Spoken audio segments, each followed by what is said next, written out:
Hello students, आज की इस वीडियो में हम डिस्कस करने वाले हैं पेपर कोड बीपीएससी 109 यानी तुलनात्मक परिप्रेक्ष्य में राजनीतिक प्रक्रियाएं एवं संस्थाएं।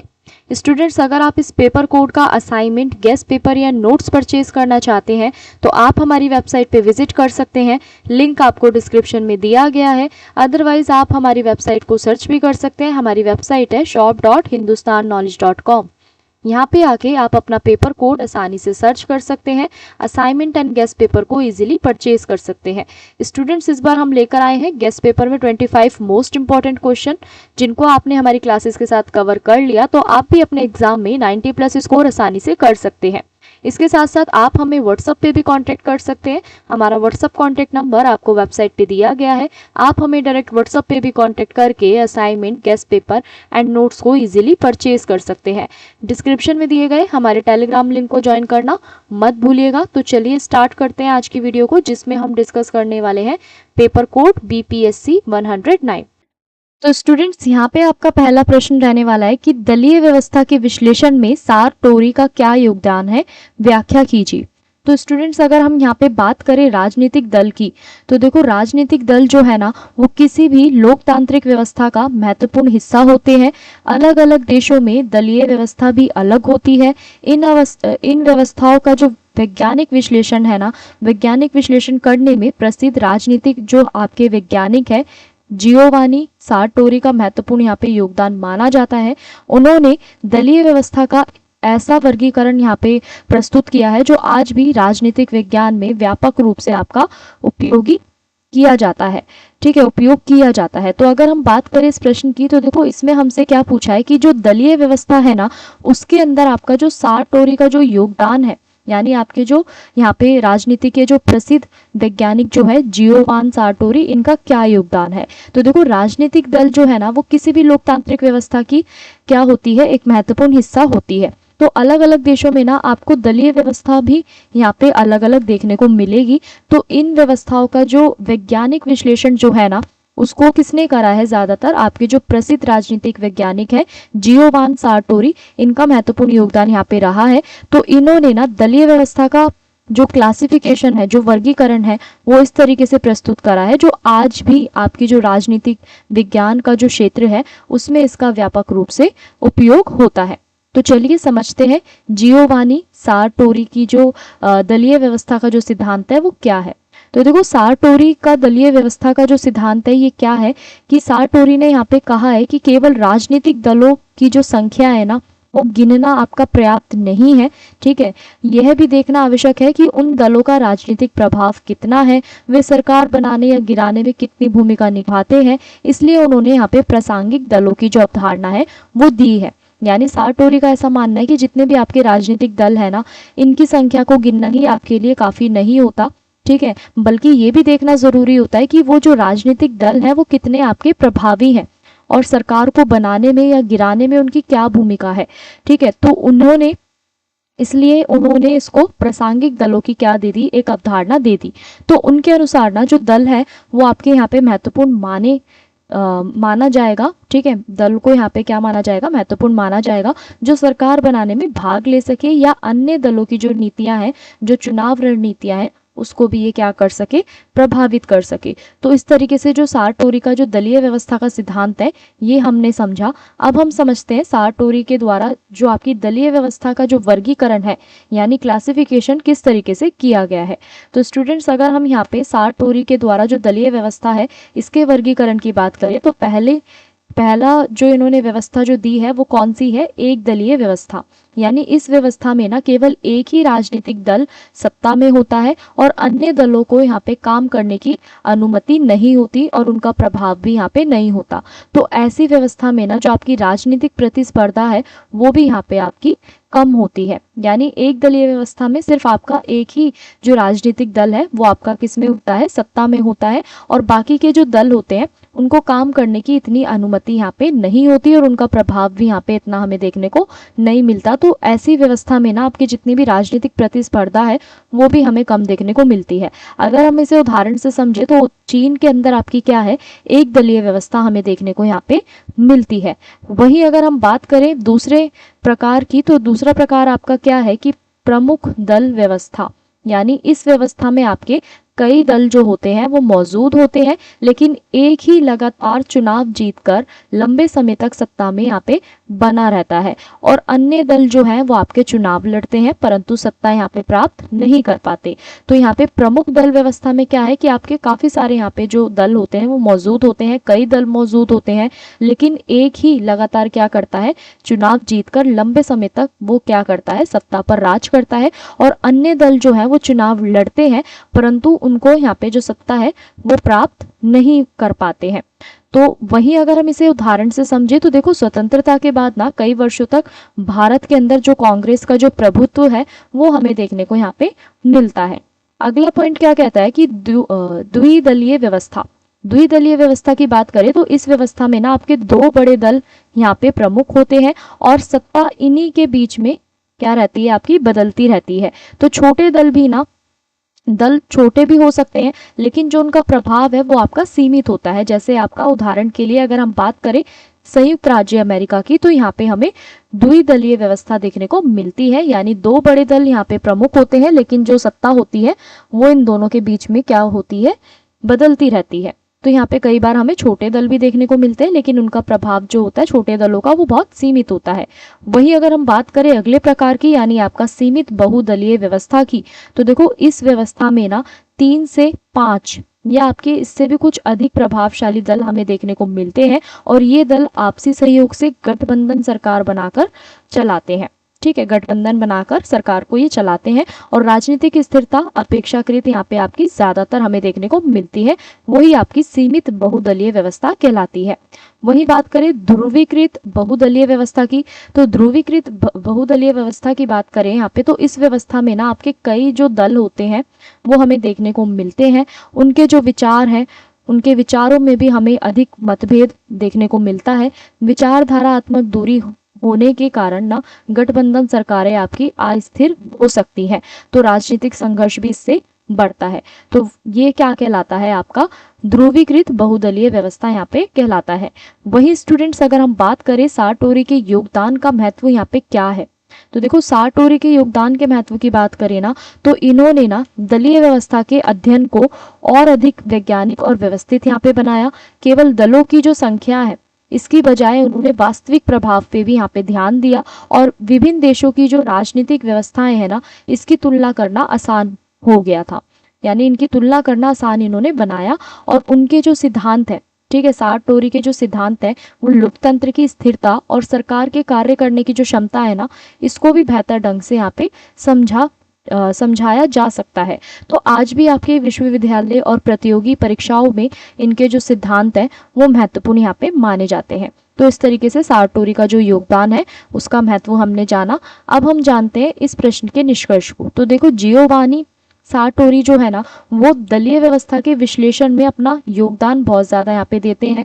उन्होंने ये स्पष्ट किया है कि किसी भी देश की जो दलीय व्यवस्था है ना उसको समझने के लिए केवल आपका राजनीतिक दलों की संख्या ही नहीं होनी चाहिए बल्कि उनकी राजनीतिक शक्ति और प्रभाव का भी यहाँ पे अध्ययन होना जरूरी है।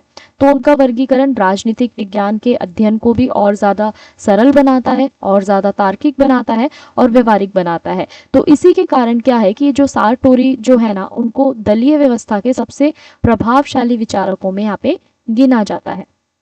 तो स्टूडेंट्स इसी के साथ आपका ये प्रश्न समाप्त होता है।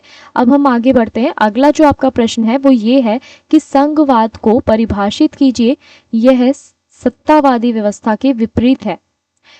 ठीक है, तो देखो संघवाद जो है इसको हमें बताना है कि ये क्या है और क्या ये आपकी सत्तावादी व्यवस्था के विपरीत है, ये भी बताना है। तो अगर हम यहाँ पे बात करें संघवाद की, तो देखो संघवाद ना एक ऐसी शासन व्यवस्था है जिसमें शासन की जो शक्तियां होती हैं वो केंद्र सरकार और राज्य सरकारों के बीच संविधान के द्वारा यहाँ पे बांट दी जाती है। तो दोनों स्तर की जो सरकारें हैं ना वो अपने अपने अधिकार क्षेत्र में स्वतंत्र रूप से यहाँ पे कार्य करती हैं। इस व्यवस्था का मुख्य उद्देश्य देश की एकता बनाए रखते हुए विभिन्न क्षेत्रों की जो आवश्यकता है, जो उनके हित है, उनकी यहाँ पे रक्षा करना होता है।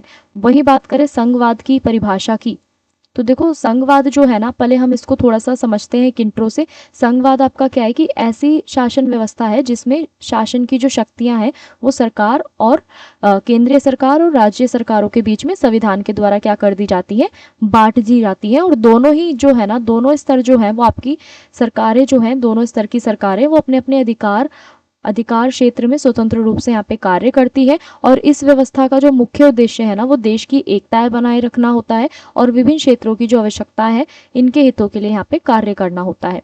वहीं अगर हम बात करें संघवाद की परिभाषा की, तो स्टूडेंट संघवाद वह शासन प्रणाली है जिसमें दो या दो से अधिक जो आपकी स्तर की जो सरकारें हैं वो एक ही संविधान के अंतर्गत क्या करती हैं, कार्य करती हैं। तो उनके जो अधिकार हैं वो स्पष्ट रूप से यहाँ पे निर्धारित होते हैं।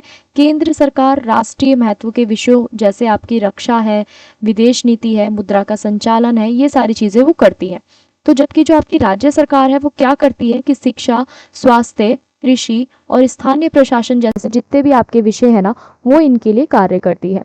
तो देखो संघवाद क्या है, हमने जाना कि दो से अधिक स्तर की जो सरकारें हैं वो संविधान के द्वारा कार्य ही करती हैं, संविधान के अंतर्गत कार्य करती हैं। ठीक है, तो इससे उनके अधिकार यहाँ पे स्पष्ट रूप से निर्धारित होते हैं। वही केंद्र सरकार की बात करें तो ये ज्यादातर आपके राष्ट्रीय महत्व के विषयों पे ज्यादातर ये ध्यान देती है, जैसे आपकी रक्षा है, ठीक है, विदेश नीति है, मुद्रा का संचालन है, ये सब कौन देखता है, आपका केंद्रीय सरकार देखती है।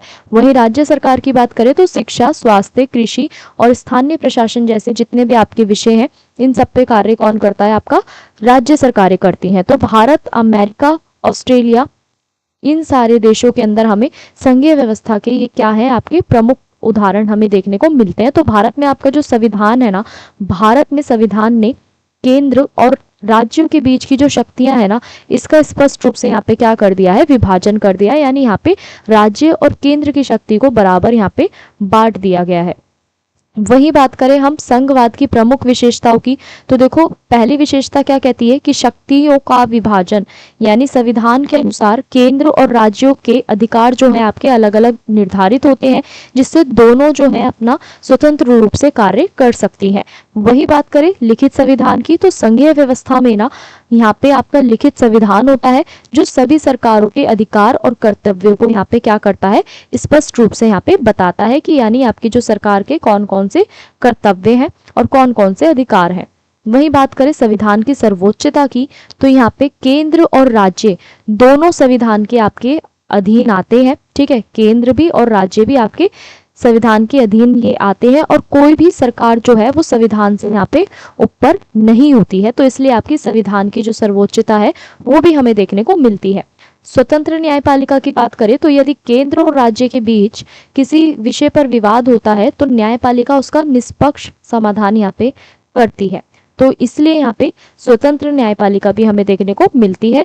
वही बात करें दोहरी शासन व्यवस्था की, तो देखो इस प्रणाली में ना एक ही देश में आपकी केंद्र सरकार और राज्य सरकार समांतर रूप से क्या करती है, काम करती है, कार्य करती है। तो यहाँ पे हमें दोहरी शासन व्यवस्था भी देखने को मिलती है। अगर हम यहाँ पे बात करें स्टूडेंट्स, क्या संघवाद सत्तावादी व्यवस्था के विपरीत है? क्या ऐसा हम मानते हैं कि जो संघवाद है वो आपका सत्तावादी व्यवस्था के विपरीत है, अपोजिट है? तो हाँ, अधिकांश मामलों में ना जो संघवाद है, संघवाद को यहाँ पे सत्तावादी व्यवस्था के विपरीत माना जाता है। सत्तावादी व्यवस्था में आपका जो सत्ता जो है वो एक व्यक्ति, एक दल या एक केंद्रीय संस्थाओं के हाथ में केंद्रित होती है। तो जनता की जो भागीदारी है यहाँ पे सीमित होती है। निर्णय लेने में जो आपकी निर्णय ऊपर से नीचे की ओर यहाँ पे लागू किए जाते हैं। तो देखो सत्तावादी व्यवस्था में ना सत्ता जो है वो किसी भी व्यक्ति के हाथ में, किसी भी दल के हाथ में, किसी भी केंद्रीय संस्थाओं के हाथ में हो सकती है। तो जनता की भागीदारी यहाँ पे क्या हो जाती है, आपकी लिमिटेड हो जाती है, सीमित हो जाती है। तो यहाँ पे जो निर्णय है वो ऊपर नीचे की ओर यहाँ पे लागू करे जा सकते हैं। तो अगर इसके विपरीत हम बात करें संघवाद की, तो देखो संघवाद में जो आपकी सत्ता है इसका विकेंद्रीकरण होता है। केंद्र और राज्य सरकारों के बीच जो अधिकार है इनका बंटवारा होता है, जिससे निर्णय लेने की जो पूरी प्रक्रिया है वो अधिक लोकतांत्रिक और सहभागी यहाँ पे बनती है। तो राज्यों को अपने क्षेत्र की जो आवश्यकताएं हैं इनके अनुसार नीतियां बनाने का अवसर भी यहाँ पे मिलता है। हालांकि यह भी ध्यान रखना चाहिए कि केवल संघीय ढांचा होने से कोई भी देश जो है वो पूरी तरीके से यहाँ पे सत्तावाद से मुक्त नहीं हो जाता। यदि केंद्र सरकार अत्यधिक शक्तिशाली हो जाए और राज्यों की जो सत्ता है उसको सीमित कर दे तो संघवाद की जो भावना है ना यहाँ पे आपकी कमजोर हो सकती है। तो इसलिए संघवाद की जो सफलता है वो संविधान का पालन और लोकतांत्रिक मूल्यों और संस्थाओं को यहाँ पे मजबूती पर ये निर्भर करती है। वहीं अगर हम बात करें स्टूडेंट्स यहाँ पे आपके संघवाद के लाभ की, तो पहला लाभ यहाँ पे क्या है कि संघवाद जो है वो आपकी देश की जो विविधता है और जो क्षेत्रीय आवश्यकता है इसका सम्मान होता है। सत्ता का यहाँ पे विकेंद्रीकरण होने से जो आपका प्रशासन है वो और भी ज्यादा प्रभावी बनता है। राज्यों को यहाँ पे अपनी समस्याओं के अनुसार योजना बनाने की जो स्वतंत्रता है वो मिलती है और लोकतंत्र आपका मजबूत होता है, साथ में जनता की भी भागीदारी यहाँ पे बढ़ती है। तो राष्ट्रीय एकता के साथ साथ यहाँ पे जो आपका स्थानीय पहचान जो है वो भी यहाँ पे सुरक्षित रहती है। वहीं अगर हम बात करें इस प्रश्न के निष्कर्ष की, तो देखो संघवाद एक ऐसी शासन व्यवस्था है जो सत्ता के विकेंद्रीकरण, सहयोग और लोकतांत्रिक मूल्यों पर आधारित होती है। इसमें केंद्र राज्य सरकारें जो है वो आपकी केंद्र सरकार और राज्य सरकार संविधान के अनुसार ही अपने अपने अधिकारों का यहाँ पे प्रयोग करती है। इसलिए संघवाद को यहाँ पे सामान्यतः आपका सत्तावादी व्यवस्था के विपरीत माना जाता है, क्योंकि ये जो है शक्ति के विकेंद्रीकरण की बजाय उसके न्याय संगत वितरण और जनता की जो भागीदारी है उसको बढ़ावा देती है। और यही कारण है कि आधुनिक लोकतांत्रिक देशों में संघवाद को यहाँ पे प्रभावी और संतुलित शासन प्रणाली के रूप में महत्वपूर्ण स्थान प्राप्त होता है। तो इसी प्रकार स्टूडेंट्स आपका ये जो प्रश्न है वो समाप्त होता है।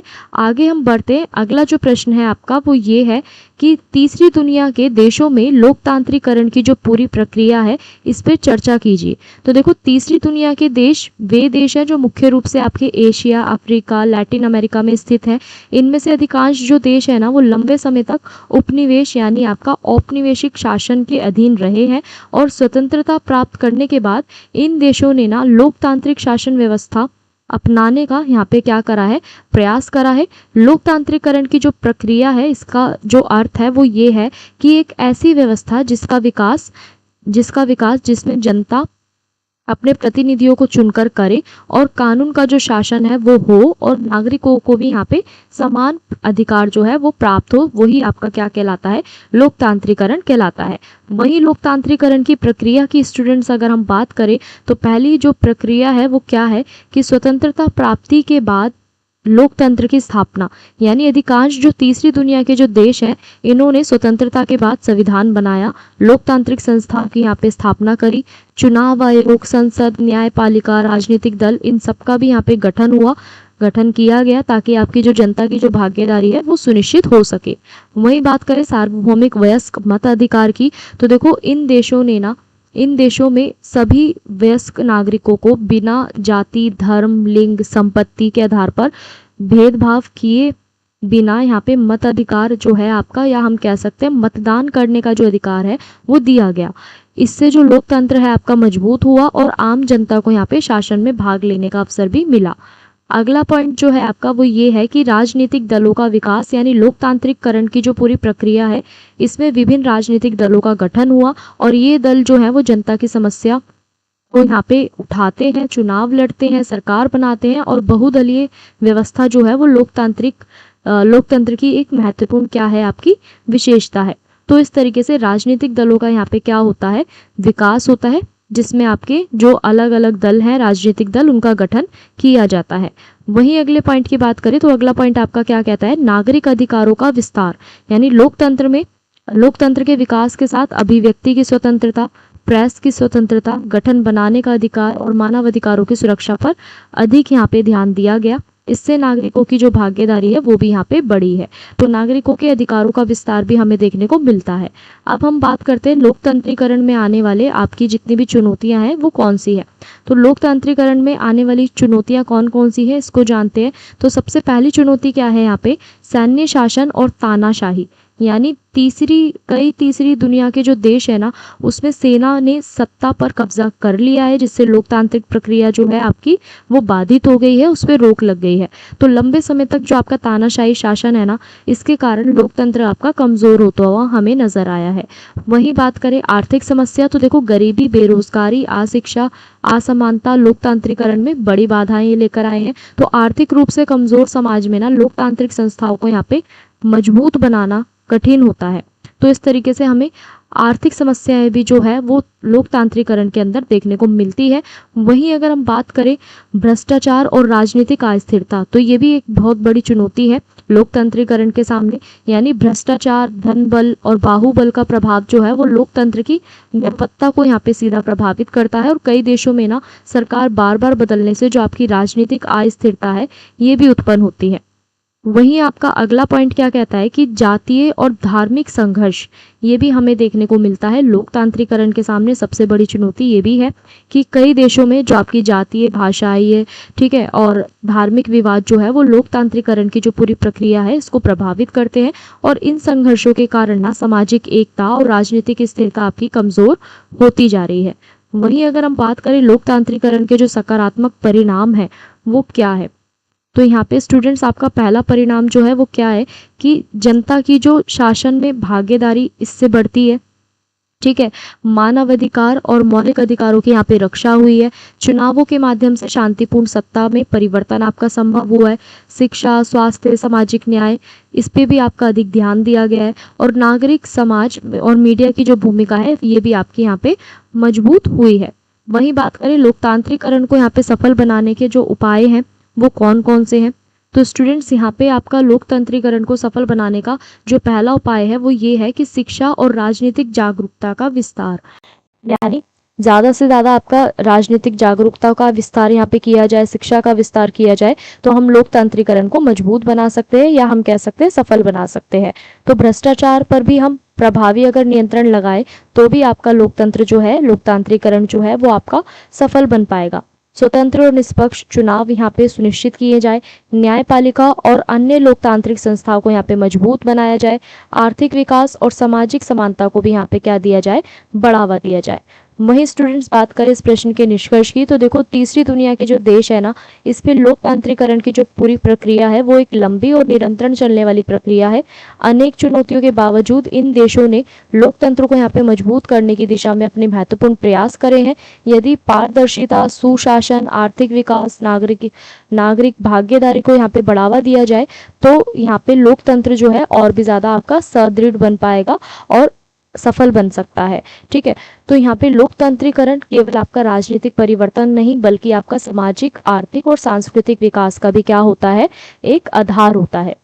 वहीं अगर स्टूडेंट्स हम बात करें आपके अगले प्रश्न की, तो अगला प्रश्न आपका क्या कहता है कि आधुनिक राजनीतिक व्यवस्था में जो आपके दबाव समूह होते हैं इनकी क्या भूमिका होती है, व्याख्या कीजिए। तो देखो आधुनिक लोकतांत्रिकरण में ना आपकी जो आधुनिक लोकतांत्रिक व्यवस्था जो है इसमें केवल आपके राजनीतिक दल ही महत्वपूर्ण नहीं होते बल्कि दबाव समूह भी शासन और नीतियों को यहाँ पे क्या करते हैं, प्रभावित करने में महत्वपूर्ण भूमिका निभाते हैं। तो ये ऐसे संगठित समूह होते हैं जो अपने सदस्यों के हितों की रक्षा और उन्हें बढ़ावा देने के लिए सरकार पर प्रभाव डालने का यहाँ पे प्रयास करते हैं। और बेसिकली यहाँ पे जो ये दबाव समूह जो होते हैं ना, इनका उद्देश्य क्या होता है कि सत्ता प्राप्त करना नहीं होता बल्कि सरकारी जो नीतियां होती हैं, ठीक है, सरकार के जो निर्णय होते हैं इनको ये प्रभावित करना होता है। तो अब दबाव समूह कौन होते हैं, चलिए समझते हैं। तो देखो दबाव समूह ना एक ऐसा संगठन होता है या हम कह सकते हैं व्यक्तियों का एक ऐसा समूह होता है, एक ऐसा ग्रुप होता है जो किसी विशेष उद्देश्य या हितों के लिए, ठीक है, या हित के लिए सरकार, प्रशासन और विधायिका पे क्या डालते हैं, दबाव बनाकर अपनी मांगों को यहाँ पे पूरा कराने का ये प्रयास करते हैं। तो उदाहरण के लिए जैसे आपका किसान संगठन है, व्यापारिक संघ है, श्रमिक संघ है, पर्यावरण संगठन है, ये सब किसके अंतर्गत आते हैं, आपके दबाव समूह के अंतर्गत आते हैं। वहीं अगर हम बात करें आधुनिक राजनीतिक व्यवस्था में दबाव समूहों की क्या भूमिका है, तो देखो पहली भूमिका क्या है कि जनता और सरकार के बीच में ये एक सेतु का कार्य करते हैं।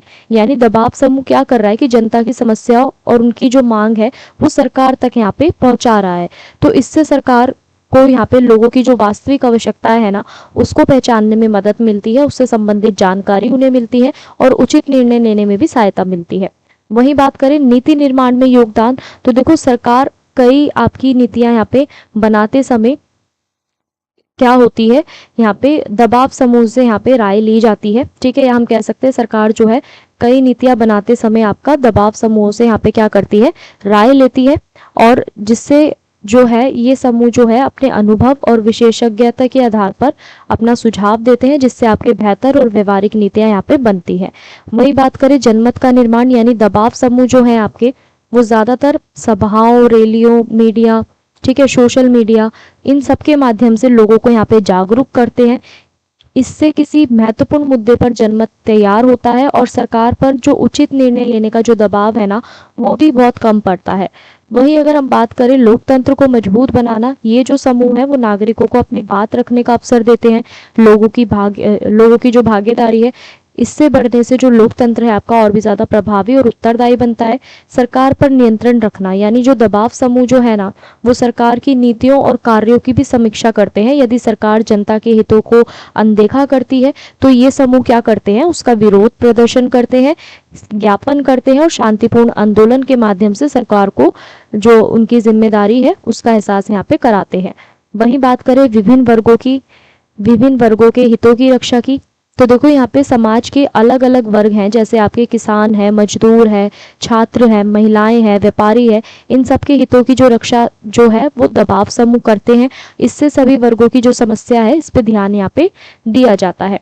सामाजिक और आर्थिक सुधारों को बढ़ावा देना यानी कई आपके दबाव समूह जो है वो शिक्षा, पर्यावरण संरक्षण, महिला सशक्तिकरण, मानव अधिकार जैसे जितने भी आपके मुद्दे हैं ना, इन सब पे ये कार्य करते हैं और इसके प्रयास से समाज में आपके जो सकारात्मक परिवर्तन है वो भी आते हैं।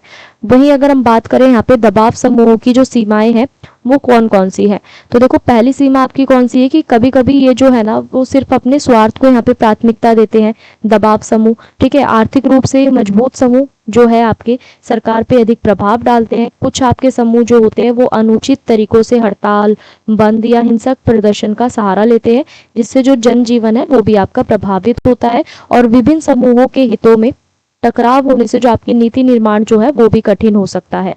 तो अगर हम बात करें निष्कर्ष की, तो देखो दबाव समूह जो है आधुनिक राजनीतिक व्यवस्था का एक महत्वपूर्ण हिस्सा है। वे जनता की आवाज सरकार तक पहुंचाने, नीतियों को बेहतर बनाने और लोकतंत्र को मजबूत करने में अपनी महत्वपूर्ण भूमिका यहाँ पे निभाते हैं। हालांकि इनके जो कार्य हैं वो पारदर्शी, लोकतांत्रिक और जनहित होने चाहिए। यदि दबाव समूह जो है जिम्मेदारी और नैतिकता के साथ कार्य करेंगे तो देश के जो राजनीतिक और सामाजिक और आर्थिक विकास है इसमें भी अपना क्या कर सकते हैं, योगदान दे सकते हैं।